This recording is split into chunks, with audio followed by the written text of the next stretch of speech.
تعالوا نعمل بانكيك البطاطا الحلوة بطحين القمح. وصفة صحية وإشي كتير حلو إنه إحنا نبدأ فيه اليوم. سمي بالله ونبدأ.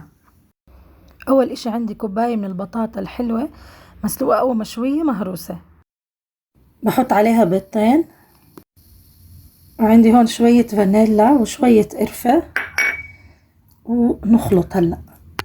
بحط هون معلقة صغيرة سكر، ممكن تستخدموا سكر دايت إذا بدكم إياها كتير صحية، ونخلط.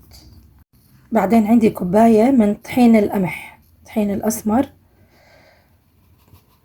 أنا هون مستخدمة طحين حبوب، أو ممكن تحطوا طحين الشوفان، بس الشوفان شوية تماسكه غير.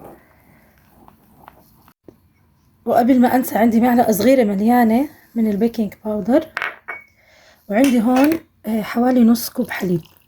أحطه هيك بالتدريج وأخلط.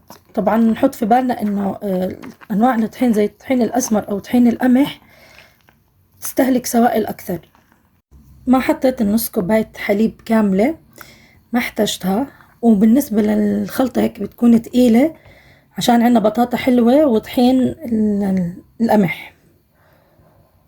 حطيت معلقة صغيرة زبدة أو زيت وشوية من الخلطة وبنقلب.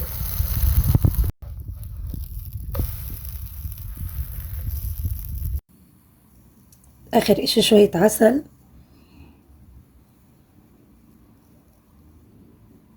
هيك خلصنا، جربوهم وادعوا لي.